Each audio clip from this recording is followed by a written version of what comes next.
ایک دن مدینہ منورہ میں رسول اللہ صلی اللہ علیہ وآلہ وسلم اپنی زوجہ مطہرہ حضرت میمونہ رضی اللہ تعالیٰ عنہ کے گھر تشریف فرما تھے کہ ایک چھوٹا سا بچہ چپکے سے آیا اور آپ صلی اللہ علیہ وآلہ وسلم کے لیے وضو کا پانی لا کر رکھ دیا۔ جب آپ صلی اللہ علیہ وآلہ وسلم بیت الخلاء سے باہر تشریف لائے اور پانی دیکھا تو پوچھا یہ کس نے رکھا ہے؟ بتایا گیا کہ یہ عبداللہ ابن عباس نے۔ آپ صلی اللہ علیہ وآلہ وسلم اس چھوٹے سے بچے کی سمجھداری اور محبت سے اتنا خوش ہوئے کہ ان کے حق میں ایک ایسی دعا دی جس نے تاریخ بدل دی۔ آپ صلی اللہ علیہ وآلہ وسلم نے ان کے سر پر ہاتھ پھیرا اور فرمایا، اے اللہ اسے دین کی سمجھ عطا فرما اور اسے قرآن یعنی علم تفسیر سکھا دے۔ یہ وہی دعا تھی کہ جس نے آگے چل کر اس بچے کو حبر الامہ یعنی امت کا سب سے بڑا عالم اور ترجمان القرآن بنا دیا تھا۔ عبداللہ ابن عباس رضی اللہ تعالیٰ عنہ رسول اللہ صلی اللہ علیہ وآلہ وسلم کے چچا زاد بھائی اور ام المؤمنین حضرت میمونہ رضی اللہ تعالیٰ عنہ کے بھانجے تھے۔ آپ کو علم حاصل کرنے کا بہت شوق تھا، لیکن ان کی پیاس عام بچوں جیسی نہیں تھی۔ جب آپ صلی اللہ علیہ وآلہ وسلم کی وفات ہوئی تو حضرت عبداللہ کی عمر تقریباً 13 یا 15 سال تھی۔ اس چھوٹی سی عمر میں انہوں نے ایک ایسا فیصلہ کیا کہ جو آج کے نوجوانوں کے لیے ایک سبق ہے۔ انہوں نے اپنے ایک انصاری دوست سے کہا کہ چلو آج رسول اللہ صلی اللہ علیہ وآلہ وسلم کے صحابہ زندہ ہیں، ہم ان سے جا کر علم سیکھتے ہیں۔ اس دوست نے حیرت سے کہا، اے ابن عباس تم بھی کمال کرتے ہو، کیا تمہیں لگتا ہے کہ لوگ تمہارے پاس علم لینے کے لیے آئیں گے جبکہ بڑے بڑے جلیل القدر صحابہ اکرام موجود ہیں؟ مگر ابن عباس نے کسی کی بات نہیں مانی۔ ان کے شوق کا یہ عالم تھا کہ وہ کسی صحابی سے ایک حدیث سننے کے لیے تپتی دوپہر میں ان کے گھر کے باہر جا کر بیٹھ جایا کرتے تھے۔ تپتی ہوئی ریت اور گرم ہوائیں ان کے چہرے پر خاک ڈالتی تھیں، مگر وہ دروازہ نہیں کھٹکھٹاتے تھے کہ کہیں صحابی کی نیند میں خلل نہ پڑ جائے۔ جب وہ صحابی باہر نکلتے اور رسول اللہ صلی اللہ علیہ وآلہ وسلم کے چچا زاد بھائی کو یوں اپنی دہلیز پر دھول میں بیٹھا ہوا دیکھتے تو تڑپ اٹھتے اور کہتے، اے اللہ کے رسول کے پیارے بھائی، آپ نے کیوں تکلیف کی؟ ہمیں پیغام بھیج دیتے، ہم خود آ جاتے۔ مگر ابن عباس فرماتے کہ نہیں، علم کے پاس جایا جاتا ہے، علم کسی کے پاس نہیں آتا۔ وقت گزرا اور وہ دن بھی آیا کہ جب وہی انصاری دوست مدینہ کی مسجد سے گزرا تو اس نے دیکھا کہ لوگوں کا ایک سمندر ہے جو ابن عباس کے گرد جمع ہے اور وہ قرآن کی ایسی گہرائی سے تشریح فرما رہے ہیں کہ لوگ دنگ رہ گئے۔ تب اس دوست نے حسرت سے کہا کہ یہ لڑکا مجھ سے زیادہ سمجھدار نکلا۔ حضرت عبداللہ ابن عباس کی ذہانت کا یہ عالم تھا کہ خلیفہ وقت حضرت عمر فاروق رضی اللہ تعالیٰ عنہ بھی کہ جو خود ایک بہت بڑے عالم تھے، وہ بڑے بڑے بدری صحابہ کی محفل میں اس نوجوان لڑکے کو اپنے ساتھ بٹھایا کرتے تھے۔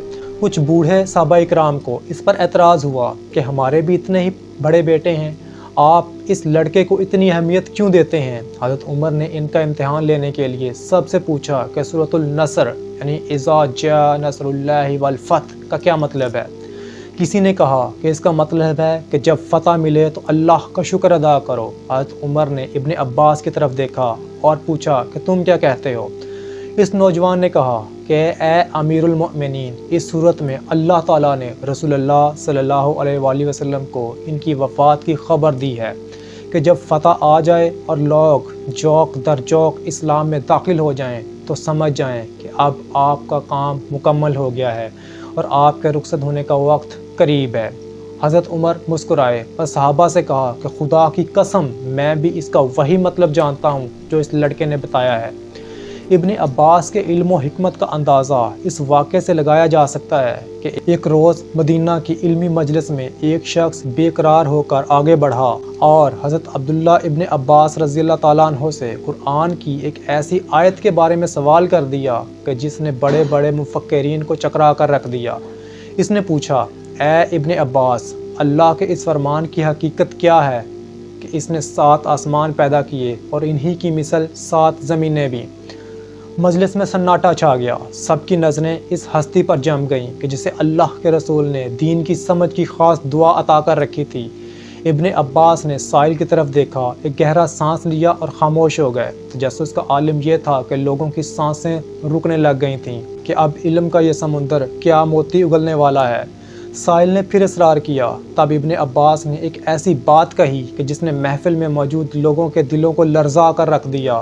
آپ نے فرمایا کہ اے شخص، اگر میں نے اس آیت کی وہ حقیقت تمہارے سامنے کھول دی جو میرے سینے میں ہے تو تم کافر ہو جاؤ گے۔ لوگ دنگ رہ گئے کہ آخر ایسی کیا بات ہے جو ایمان کو متزلزل کر سکتی ہے۔ اس شخص نے حیرت سے پوچھا کہ اس کا کفر سے کیا تعلق؟ تو آپ نے وہ عظیم جملہ ارشاد فرمایا کہ جس نے آج کی جدید سائنس اور کائنات کی وسعتوں کے تصور کو بھی پیچھے چھوڑ دیا۔ آپ نے فرمایا کہ سنو، اگر میں تمہیں بتانے پر آؤں تو تم اس حقیقت کو ماننے سے انکار کر دو گے کہ ان 7 زمینوں میں سے ہر زمین پر تمہارے جیسے آدم ہے، تمہارے جیسا نوح، تمہارے جیسے ابراہیم اور تمہارے جیسا عیسیٰ علیہ السلام ہے۔ آپ علم و دانش کا وہ روشن چراغ تھے کہ جس نے ہر طرف روشنی بکھیر دی۔ یہ حج کا پر نور موقع تھا اور مکہ کے سرزمین پر مسلمانوں کا ایک عظیم الشان اجتماع موجود تھا۔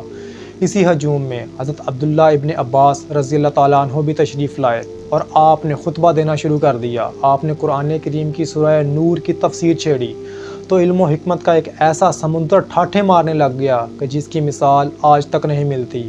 وہاں موجود ایک تابعی حضرت شقیق اس منظر کی منظر کشی کرتے ہوئے فرماتے ہیں کہ ابن عباس جب بول رہے تھے تو ایسا لگ رہا تھا جیسے موتی جھڑ رہے ہوں۔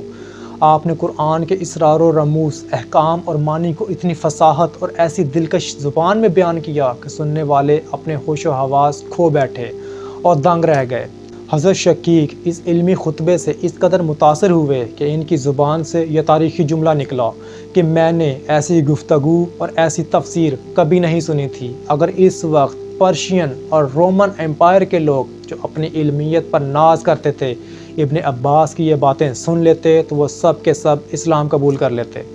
ان کی زندگی کا ایک اور حیرت انگیز واقعہ جنگ صفین کے بعد کا ہے کہ جب ہزاروں لوگ خوارج بن کر الگ ہو گئے اور مسلمانوں میں بڑی لڑائی کا خطرہ پیدا ہو گیا، تب حضرت علی رضی اللہ تعالیٰ عنہ نے ابن عباس کو ان سے بات کرنے کے لیے بھیجا۔ ابن عباس نے ہزاروں لوگوں کے سامنے کھڑے ہو کر ایسی منطقی اور قرآنی دلیلیں دیں کہ ایک ہی محفل میں 20,000 لوگ توبہ کر کے واپس آ گئے۔ یہ ان کے علم اور زبان کی طاقت تھی۔ وہ راتوں کو اٹھ کر رویا کرتے تھے اور ان کی آنکھوں کے نیچے آنسوؤں کے گرنے سے مستقل نشان پڑ گئے تھے۔ جب ان کی وفات کا وقت آیا تو طائف کے شہر میں ان کی نماز جنازہ پڑھائی گئی اور کہا جاتا ہے کہ ایک سفید رنگ کا پرندہ آسمان سے اترا اور ان کے کفن میں داخل ہو گیا کہ جو پھر کبھی باہر نہیں نکلا۔ اور جب انہیں قبر میں اتارا جا رہا تھا تو قبر میں غیب سے ایک آواز سنائی دی، اے اطمینان والی جان، اپنے رب کی طرف لوٹ چل، اس حال میں کہ تو اس سے راضی اور وہ تجھ سے راضی۔ اس طرح وہ بچہ کہ جس کے سر پر رسول اللہ صلی اللہ علیہ وآلہ وسلم نے ہاتھ رکھ کر دعا دی تھی، دنیا کا سب سے بڑا مفسر قرآن بن کر رخصت ہوا۔ اللہ پاک ہمیں ان کی تعلیمات پر عمل کرنے کی توفیق عطا فرمائے۔